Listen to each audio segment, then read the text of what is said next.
नमस्कार मित्रों, RV IAS PCS classes में आप सभी का हार्दिक स्वागत है। देखिए, आईएएस की परीक्षा 2013 से 18 के बीच में यह प्रश्न पूछा गया है।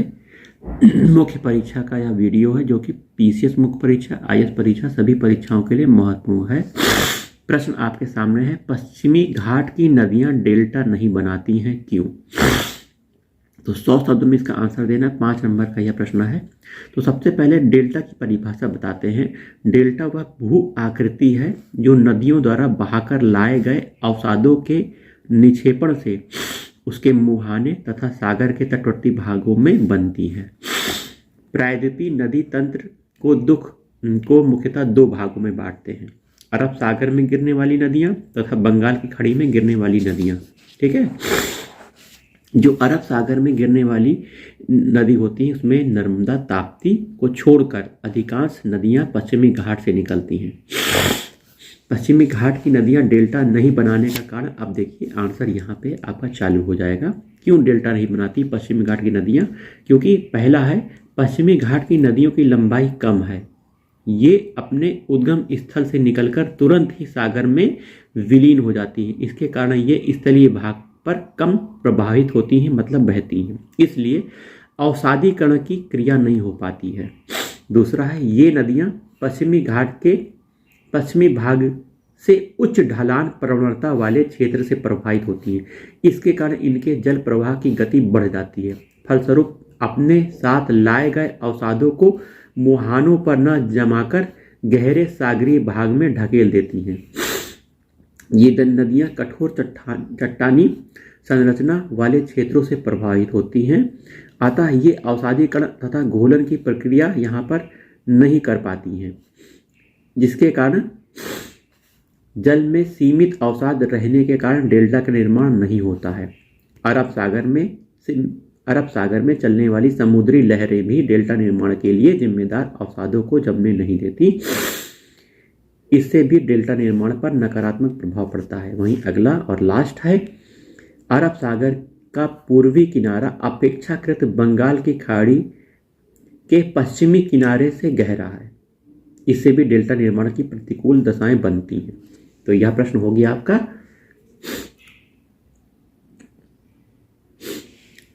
पश्चिमी घाट की नदियां डेल्टा नहीं बनाती हैं। आइए और एक महत्वपूर्ण प्रश्न को देख लेते हैं। भारत में अति विकेंद्रीकृत सूती कपड़ा उद्योग की स्थापना के कारणों का विश्लेषण करना है। Analyse the factor for highly decentralised cotton textile industry in India. 100 शब्दों में 5 अंक का है। तो देखिए, भारत में सूती कपड़ा निर्माण का कार्य सिंधु घाटी सभ्यता के समय से ही प्रचलित है। ब्रिटिश शासन के दौरान आधुनिक सूती वस्त्र उद्योगों की स्थापना हुई, परंतु आज़ादी के पूर्व तक ये उद्योग गुजरात, महाराष्ट्र, तमिलनाडु जैसे कपास उत्पादक राज्यों तक ही सीमित थे। परंतु आज सूती वस्त्र उद्योग 10 से अधिक राज्यों में फैल चुका है। सूती वस्त्र उद्योग के इस फैलाव और विकेंद्रीकरण के लिए मुख्यतः निम्नलिखित कारक जिम्मेदार हैं। तो अति विकेंद्रीकरण के कारक क्या हैं? पहला है, सूती वस्त्र उद्योग एक शुद्ध पदार्थ उद्योग है। इस कारण इसमें ढुलाई संबंधी खर्च की बड़ी समस्या नहीं है, जैसे चीनी उद्योग या लौह उद्योग के साथ है। ढुलाई का खर्च न होने के कारण उद्योग हेतु आवश्यक अन्य तत्वों की महत्ता बढ़ जाती है, जैसे बाजार, श्रम, विद्युत उपलब्धता, जल की उपलब्धता आदि। इस कारण सूती वस्त्र उद्योग उत्पादन क्षेत्र से अन्य क्षेत्रों में स्थापित होने लगे। देखिए, भारत में सूती वस्त्र उद्योगों की स्थिति बताई गई है। देखिए, मैप में पूरा दर्शाया गया है सूती वस्त्र उद्योग। आइए अगला कारण देखते हैं। सिंचाई आदि की सुविधाओं के विकास ने कपास उत्पादक नए क्षेत्रों को जन्म दिया है, जैसे पंजाब में, राजस्थान में, हरियाणा में कपास उत्पादन होता है। इसके कारण सूती वस्त्र उद्योग का विकेंद्रीकरण हुआ है। सूती वस्त्र उद्योग के विकेंद्रीकरण में सरकारी नीतियों की भी महत्वपूर्ण भूमिका रही है। पावरलूम, हथकरघा जैसे अल्प पूंजी वाले मशीनी तकनीक की उपलब्धता, जिसे घरों में स्थापित किया जा सकता है तथा इससे से अधिक मात्रा में रोजगार उत्पन्न किया जा सकता है। इन सब बातों को ध्यान में रखते हुए सरकार ने एकीकृत हथकरघा विकास योजना, पावरलूम हेतु आर्थिक सहायता, इन उद्योगों से जुड़े कर्मचारी हेतु बीमा तथा निर्यात प्रोत्साहन योजनाएं दी हैं। उपरोक्त कारणों की सहायता से भारत ने रोजगार की दृष्टि से सबसे महत्वपूर्ण उद्योग के विकेंद्रीकरण को प्रोत्साहित किया है। आइए अगला प्रश्न देख लेते हैं, जो कि आईएएस में पूछा गया है। 100 शब्दों का 5 अंक में देना है। पश्चिमी घाट की तुलना में हिमालय में भूस्खलन की घटनाओं के प्रायः होते रहने के क्या कारण हैं? हिमालय में भूस्खलन क्यों होता है? बहुत इंपॉर्टेंट प्रश्न है।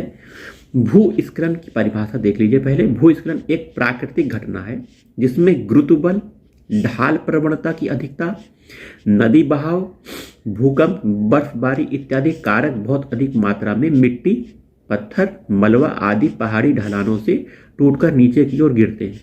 भारतीय भूवैज्ञानिक सर्वेक्षण विभाग के अनुसार भारत का 15% भूभाग भूस्खलन प्रभावित है, परंतु हिमालय एवं पश्चिमी घाट इससे अधिक प्रभावित होते क्षेत्र हैं।